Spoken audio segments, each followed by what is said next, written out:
जय हिंद साथियों SSC MTS exam 2024 आज का जो सवाल कवर करेंगे वह रहेगा 2019 में पूछे गए प्रश्न और टॉपिक रहेगा इकोनॉमिक्स से रिलेटेड। ठीक है, तो जो है 19 में जो पूछा गया सवाल है साथियों, एग्जाम डेट भी दिया गया है। ठीक है, जितना भी इकोनॉमिक्स से रिलेटेड सवाल होगा टोटल कवर करेंगे।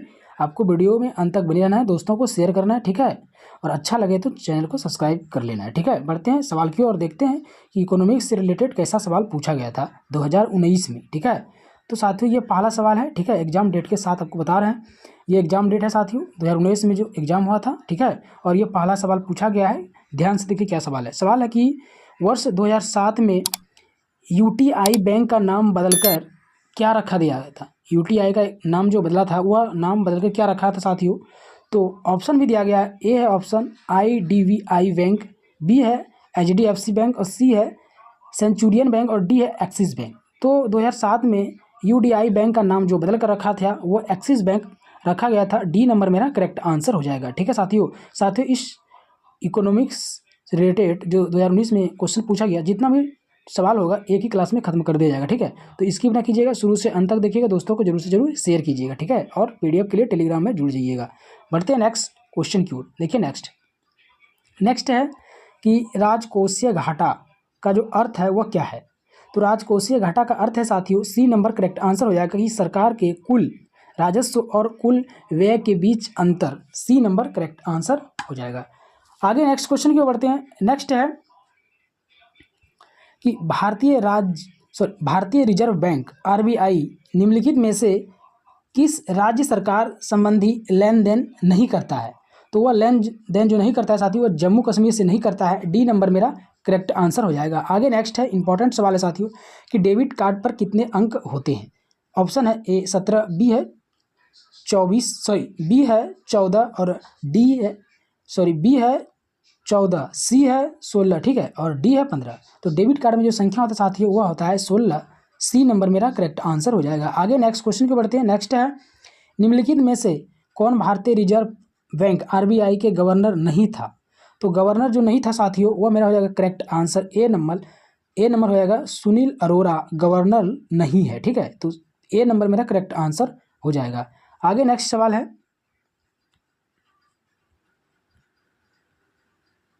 सवाल में बोला है साथियों निम्नलिखित में से उत्पादन के कारण में क्या शामिल नहीं है। उत्पादन के कारण में जो शामिल नहीं है वो क्या शामिल नहीं है। तो कर जो है साथियों वो शामिल नहीं होता है। बी नंबर मेरा करेक्ट आंसर हो जाएगा। नेक्स्ट है भारत में मौद्रिक नीति द्वारा जो बनाई गई नीति है वह कौन सा नीति है। बी नंबर होएगा भारतीय रिजर्व बैंक। बी मेरा करेक्ट आंसर हो जाएगा। आगे नेक्स्ट है यूको बैंक की टैगलाइन क्या है। तो उस यूको बैंक का जो टैगलाइन है साथियों वह है मेरा D number honours your trust. D number मेरा करेक्ट आंसर हो जाएगा। आगे नेक्स्ट है बैंक ऑफ बड़ौदा का मुख्यालय कहाँ स्थित है। तो वडोदरा में है। डी नंबर मेरा करेक्ट आंसर हो जाएगा। आगे नेक्स्ट है कौन सा संगठन विश्व विकास रिपोर्ट प्रकाशित करता है। कौन सा संगठन विश्व विकास रिपोर्ट प्रकाशित करता है साथियों। तो सी नंबर हो जाएगा विश्व बैंक प्रकाशित करता है। सी नंबर मेरा करेक्ट आंसर हो जाएगा। आगे नेक्स्ट है निम्नलिखित में से किस नोट पर रानी का वॉब का रूपांकन है। कौन सा नोट में है साथियों। तो उस नोट का नाम क्या है। तो साथियों वह नोट जो हो जाएगा वह मेरा हो जाएगा बी नंबर 100 रुपया का नोट। बी नंबर मेरा करेक्ट आंसर हो जाएगा। ठीक है, आगे नेक्स्ट क्वेश्चन पे बढ़ते हैं। नेक्स्ट है इलाहाबाद बैंक का मुख्यालय जो है वो कहाँ स्थित है। इलाहाबाद बैंक का मुख्यालय जो स्थित है साथियों कोलकाता में है। ए नंबर मेरा करेक्ट आंसर हो जाएगा। आगे नेक्स्ट है भारत में राष्ट्रीय खाद्य सुरक्षा अधिनियम किस वर्ष पारित किया गया था। तो 2013 में पारित किया गया था। डी नंबर मेरा करेक्ट आंसर हो जाएगा। आगे नेक्स्ट है भारतीय मुद्रा के 2000 रुपये के नोट पर निम्नलिखित में से कौन सा रूपकन मौजूद था। तो साथियों वह मंगलयान मौजूद था। बी नंबर मेरा करेक्ट आंसर हो जाएगा।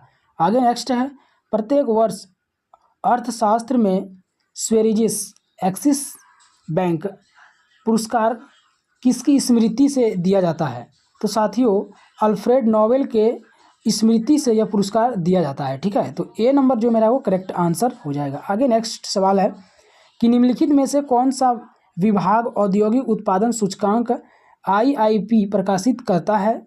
तो बी नंबर केंद्रीय सांख्यिकी संगठन प्रकाशित करता है। बी मेरा करेक्ट आंसर हो जाएगा। आगे नेक्स्ट है, निम्नलिखित में से कौन सी एक प्राथमिक गतिविधि नहीं है? प्राथमिक गतिविधि नहीं है साथियों, वह मेरा हो जाएगा निर्माण। ए मेरा करेक्ट आंसर हो जाएगा। आगे नेक्स्ट है, आर्थिक गतिविधियों के आधार पर भारतीय अर्थव्यवस्था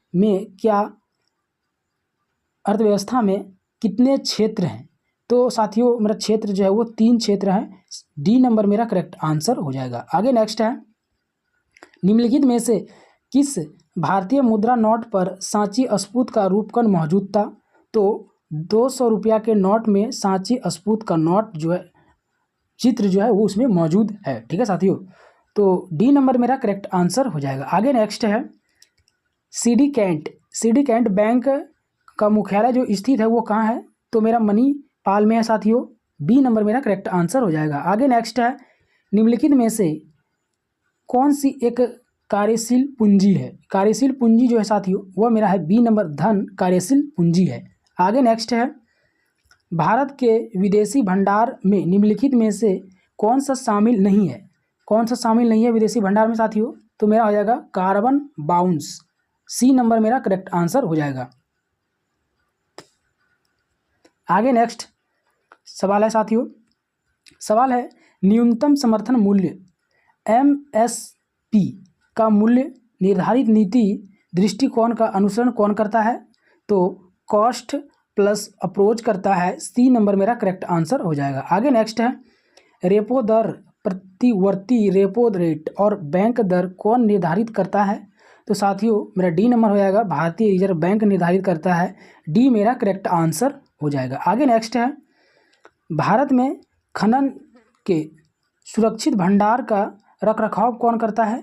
रखरखाव जो करता है खनन का साथियों वह करता है FCI। सी नंबर मेरा करेक्ट आंसर हो जाएगा। आगे नेक्स्ट क्वेश्चन है कि MOU का जो पूर्ण रूप है वह क्या है? तो मेरा सी नंबर करेक्ट आंसर हो जाएगा, मोमोरेंडम ऑफ अंडरस्टैंडिंग। ठीक है, क्या होता है? Memorandum of understanding. ठीक है साथियों, तो सी नंबर मेरा करेक्ट आंसर हो जाएगा, मोमोरेंडम ऑफ अंडरस्टैंडिंग। तो सी मेरा करेक्ट आंसर हो जाएगा। ठीक है, बढ़ते हैं नेक्स्ट क्वेश्चन की ओर। नेक्स्ट है, निम्नलिखित में से कौन सा राष्ट्रीयकृत बैंक नहीं है? राष्ट्रीयकृत जो बैंक नहीं है साथियों वह बंधन बैंक जो है वो राष्ट्रीयकृत बैंक नहीं है। बी मेरा करेक्ट आंसर हो जाएगा। आगे नेक्स्ट है, संयंत्र और मशीनरी विनिर्माण क्षेत्र में सूक्ष्म उद्यमों का जो निवेश करता है वो कौन करता है? तो साथियों 25 लाख से अधिक नहीं कर सकता है। ठीक है, 25 लाख से अधिक नहीं कर सकता है। ए नंबर मेरा करेक्ट आंसर हो जाएगा। आगे नेक्स्ट सवाल है साथियों कि इंडियन ओवरसीज बैंक के संस्थापक कौन है? इंडियन ओवरसीज के संस्थापक जो है साथियों वह है M चिदम्बरम चेट्टियार। ए मेरा करेक्ट आंसर हो जाएगा। आगे नेक्स्ट है कि डैश का अध्यक्ष एवं मूल्यांकन करने के लिए विजय केलकर समिति का गठन किया गया था। तो गठन किसने किया था साथियों? तो सी नंबर हो जाएगा, सार्वजनिक नीति भागीदारी मॉडल से गठन किया गया था। सी नंबर मेरा करेक्ट आंसर हो जाएगा। आगे नेक्स्ट क्वेश्चन है कि निम्नलिखित में से कौन सी वस्तु पंजीगत नहीं है? पंजीगत जो वस्तु नहीं है साथियों वह भोजन और वस्त्र। डी नंबर मेरा करेक्ट आंसर हो जाएगा। आगे नेक्स्ट है, अर्थव्यवस्था की उस स्थिति को क्या कहा जाता है जहां बेरोजगारी प्रबल हो? तो डी नंबर हो जाएगा साथियों, मुद्रास्फीति जनित मंदी। डी नंबर मेरा करेक्ट आंसर हो जाएगा। आगे नेक्स्ट है, रेपो दर तय करने और मुद्रास्फीति को मापने के लिए भारतीय रिजर्व बैंक द्वारा किस सूचकांक का उपयोग किया जाता है? तो साथियों बी नंबर हो जाएगा साथियों, WPI सूचकांक का उपयोग किया जाता है। बी मेरा करेक्ट आंसर हो जाएगा। आगे नेक्स्ट है, प्रधानमंत्री श्रम योगी मानधन योजना के अंतर्गत लाभार्थी कौन होंगे? तो लाभार्थी जो होंगे साथियों वह हो जाएंगे बी नंबर, असंगठित क्षेत्र के काम करने वाले लोग। बी मेरा करेक्ट आंसर हो जाएगा। आगे नेक्स्ट क्वेश्चन है, किस आर्थिक संरक्षण को गुलाबी आर्थिक संरक्षण भी कहा जाता है? तो डी नंबर हो जाएगा करेक्ट आंसर साथियों, आर्थिक संरक्षण 2017 से 18। डी नंबर मेरा करेक्ट आंसर हो जाएगा। आगे नेक्स्ट क्वेश्चन है, भारत के केंद्रीय बजट में प्रथम जेटर बजट स्टेटमेंट किस वर्ष आया था? तो साथियों 2005 से 6 के बीच में यह स्टेटमेंट आया था। सी नंबर मेरा करेक्ट आंसर हो जाएगा। आगे नेक्स्ट है, नॉमिनल सकल घरेलू उत्पाद जीडीपी क्या है? नॉमिनल जीडीपी साथियों, नॉमिनल सकल घरेलू उत्पाद जो जीडीपी होता है उसका जो करेक्ट आंसर होगा डी नंबर हो जाएगा कि सकल घरेलू उत्पाद जीडीपी, जिसकी गणना वर्तमान बाजार मूल्य पर की जाती है। ठीक है, आगे नेक्स्ट क्वेश्चन है, यदि यदि आरबीआई रेपो दर बढ़ाता है तो भारतीय अर्थव्यवस्था पर इसका क्या प्रभाव पड़ेगा? तो साथियों डी नंबर हो जाएगा महंगाई घटेगी। डी नंबर मेरा करेक्ट आंसर हो जाएगा। ठीक है, आगे नेक्स्ट है, मुद्रास्फीति को नियंत्रित करने के लिए आरबीआई द्वारा निम्नलिखित में से किस मौद्रिक नीति उपकरण का उपयोग किया जाएगा? तो साथियों रेपो दर का उपयोग किया जाएगा। ए नंबर मेरा करेक्ट आंसर हो जाएगा। आगे नेक्स्ट है, भारत की पुरानी मुद्रा प्रणाली में एक आना एक रुपया का कौन सा हिस्सा होता है? तो ए नंबर होगा साथियों, रुपया का 16वां हिस्सा होता है 1 रुपया। ठीक है, तो ए नंबर मेरा करेक्ट आंसर हो जाएगा। आगे नेक्स्ट है, भारत में निम्नलिखित में से कौन सा एक राष्ट्रीयकृत बैंक है? राष्ट्रीयकृत जो बैंक है साथियों वह है मेरा State Bank of India. B number मेरा करेक्ट आंसर है। ठीक है, आगे नेक्स्ट है, किस फसल के लिए न्यूनतम समर्थन मूल्य के बजाय उचित और लाभकारी मूल्य की घोषणा की जाती है? तो बी नंबर हो जाएगा गन्ना। बी नंबर मेरा करेक्ट आंसर हो जाएगा। आगे नेक्स्ट है, विजया बैंक मुख्यालय जो स्थित है वह कहाँ है साथियों? तो बेंगलोर में है विजया बैंक का मुख्यालय। ए नंबर मेरा करेक्ट आंसर हो जाएगा। आगे नेक्स्ट क्वेश्चन को बढ़ते हैं। नेक्स्ट क्वेश्चन है साथियों कि पेटीएम ने बीमा प्रीमियम के ऑनलाइन भुगतान करने के ग्राहकों की मदद हेतु निम्नलिखित संस्थाओं में किस संस्था के साथ नंबर 2018 में साझेदारी की थी? तो साथियों इसका जो करेक्ट आंसर होगा मेरा सी नंबर हो जाएगा, जीवन बीमा बैंक से साझेदारी की थी। सी नंबर करेक्ट आंसर हो जाएगा। आगे नेक्स्ट क्वेश्चन है, जमा राशि के उस प्रतिशत भाग को किस नाम से जाना जाता है जिसे बैंक को अपने पास असुरक्षित नकदी निधि के रूप में रखना होता है साथियों? तो असुरक्षित नकदी निधि अनुपात। ए नंबर करेक्ट आंसर हो जाएगा। आगे नेक्स्ट क्वेश्चन है, भारतीय रिजर्व बैंक वाणिज्यिक बैंकों को किस दर पर ऋण देता है? तो ए नंबर रहेगा बैंक दर पर ऋण देता है साथियों। ए नंबर मेरा करेक्ट आंसर हो जाएगा। आगे नेक्स्ट है, पेमेंट भुगतान बैंक के बारे में निम्नलिखित में से कौन सा विकल्प सही नहीं है? तो विकल्प जो सही नहीं है साथियों वह मेरा ए नंबर है, क्रेडिट कार्ड जारी किया जा सकते हैं। ए नंबर नहीं है। ठीक है, आगे नेक्स्ट क्वेश्चन है, सरकारी स्वामित्व वाली पावर फाइनेंस कॉरपोरेशन पीएफसी ने सरकार को करोड़ों अंतरण करके आरसी लिमिटेड में अधिकांश हिस्से अधिग्रहण किया साथियों। ठीक है, तो कितना अधिग्रहण किया? तो 14,500। सी नंबर मेरा करेक्ट आंसर हो जाएगा। आगे नेक्स्ट है, विकास की महालोबिस योजना किस पंचवर्षीय योजना के दौरान अपनाई गई है साथियों? तो डी नंबर हो जाएगा दूसरा। डी नंबर मेरा करेक्ट आंसर हो जाएगा। आगे नेक्स्ट है, भारत में कौन सा केंद्रीय संस्थान कृषि ऋण की निगरानी और विनिमय करता है? तो ए नंबर नाबार्ड। ए नंबर मेरा करेक्ट आंसर हो जाएगा। आगे नेक्स्ट है, किस वस्तु की अतिरिक्त एक इकाई के उपभोग के कारण कुल उपयोगिता में होने वाली परिवर्तन को क्या कहा जाता है? तो साथियों होने वाली परिवर्तन को सीमांत उपयोगिता कहता है। ए नंबर मेरा करेक्ट आंसर हो जाएगा। आगे नेक्स्ट क्वेश्चन है कि निम्नलिखित में से किसे वैध मुद्रा नहीं माना जाता है? वैध मुद्रा किसको नहीं मानता है साथियों? तो सोना को वैध मुद्रा नहीं मानता है। ए मेरा करेक्ट आंसर हो जाएगा। आगे नेक्स्ट है, किराने के सामान की डिलीवरी करने वाले नोएडा की कंपनी वेजी इंडिया को किस अन्य कंपनी ने खरीद लिया है? तो साथियों मिल्क बास्केट। सी नंबर खरीद लिया है। करेक्ट आंसर सी हो जाएगा। ठीक है, आगे नेक्स्ट है, किस अर्थव्यवस्था के वित्तीय संसाधनों डैश को द्वारा नहीं जुटाया जा सकता है? तो मुद्रास्फीति नहीं जुटाया जा सकता है साथियों। ए नंबर मेरा करेक्ट आंसर हो जाएगा। आगे नेक्स्ट है, डैश एक प्रकार का प्रत्यय कर है जो भारतीय स्टॉक एक्सचेंजों ठीक है साथियों एक्सचेंजों के माध्यम से प्रतिभूतियों की बिक्री खरीद के समय लगाया जाता है। इसका जो करेक्ट आंसर हो जाएगा साथियों सी नंबर हो जाएगा, प्रतिभूति लेन देन कर। सी नंबर मेरा करेक्ट आंसर हो जाएगा। आगे नेक्स्ट है, वस्तु एवं सेवा कर के संबंध में निम्नलिखित में से कौन सा कथन असत्य है? कथन जो असत्य है साथियों मेरा वो हो जाएगा ए नंबर, इसकी कोई अनुपालन लागत नहीं है। ए नंबर मेरा करेक्ट आंसर हो जाएगा। आगे नेक्स्ट क्वेश्चन है, कौन सी केंद्रीय एजेंसी केंद्र और राज्य सरकार के सार्वजनिक ऋण का प्रबंधन करता है? तो प्रबंधन जो करता है साथियों डी नंबर करता है, आरबीआई प्रबंधन करता है। डी मेरा करेक्ट आंसर हो जाएगा। आगे नेक्स्ट है, किसानों को लाभ पहुंचाने के लिए कृषि उपज के सहकारी विपणन को बढ़ावा देने के लिए कौन सी केंद्रीय एजेंसी जिम्मेदार है साथियों? तो नेफेड एजेंसी जिम्मेदार है। डी नंबर मेरा करेक्ट आंसर हो जाएगा। ठीक है, आगे नेक्स्ट क्वेश्चन है कि निम्नलिखित में से कौन सा विकल्प भारत सरकार द्वारा जारी किए जाने वाले राजकोषीय बिल का एक प्रकार नहीं है? एक प्रकार नहीं है साथियों, तो बी हो जाएगा 728 दिन। बी मेरा करेक्ट आंसर हो जाएगा। आगे नेक्स्ट क्वेश्चन है, भारत में स्टॉक मार्केट के विनिमय के लिए कौन सी केंद्रीय एजेंसी जिम्मेदार है?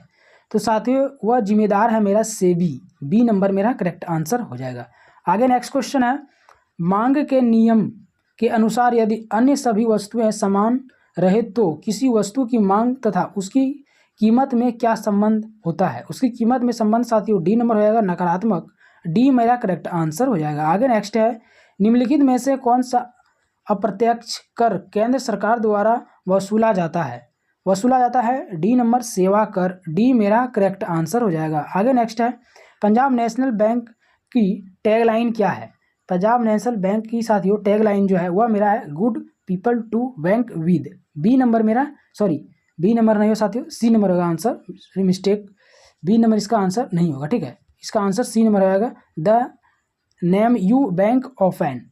सी नंबर इसका टैगलाइन है पंजाब नेशनल बैंक का। ठीक है, आगे नेक्स्ट क्वेश्चन की बढ़ते हैं। नेक्स्ट है, निम्नलिखित में से किसके विरुद्ध न्यूनतम समर्थन एमएसपी किसानों की रक्षा करता है?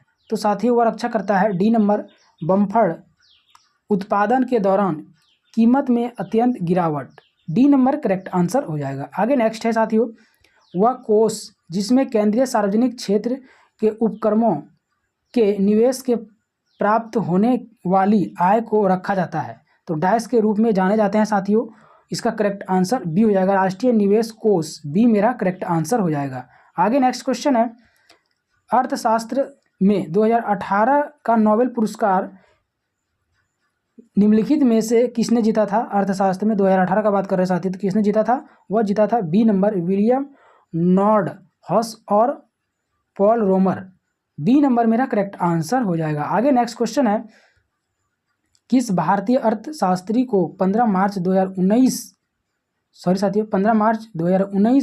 को प्रतिष्ठित वोडले मेडल से सम्मानित किया था? तो अमर्त्य सेन को। किसको किया था? अमर्त्य सेन को। ए नंबर मेरा करेक्ट आंसर हो जाएगा। आगे नेक्स्ट क्वेश्चन है कि निम्नलिखित में से कौन सा विकल्प सही है? विकल्प जो सही है साथियों वह है मेरा करेक्ट आंसर। कौन सा विकल्प सही हो जाएगा? इसका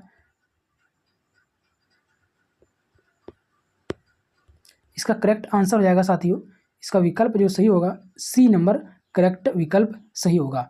ठीक है, पहले होगा सकल राष्ट्रीय उत्पाद, फिर सकल घरेलू उत्पाद प्लस विदेशों से प्राप्त निवल कारक आय, तो सी नंबर मेरा करेक्ट आंसर हो जाएगा। ठीक है, आगे नेक्स्ट है, किस निश्चित समय अवधि में किसी देश के मामले में निर्यातक के मूल्य और आयात के मूल्य के बीच अंतर को डैश के नाम से जाना जाता है? तो साथियों व्यापार संतुलन के नाम से जाना जाता है। करेक्ट हो जाएगा। आगे नेक्स्ट है, निम्नलिखित में से भुगतान संतुलन के चालू खाते में क्या शामिल नहीं होता है? साथियों चालू खाते में शामिल निवेश नहीं होता है। सी नंबर करेक्ट आंसर हो जाएगा। ठीक है, तो साथियों एसएससी एमटीएस 2019 में जो एग्जाम हुआ था, टोटल जो सवाल पूछा था साथियों इकोनॉमिक्स से रिलेटेड टोटल 71 सवाल था। ठीक है, सो कंप्लीट हो गया। कल फिर मिलेंगे नेक्स्ट टॉपिक के साथ, तब तक के लिए जय हिंद जय भारत।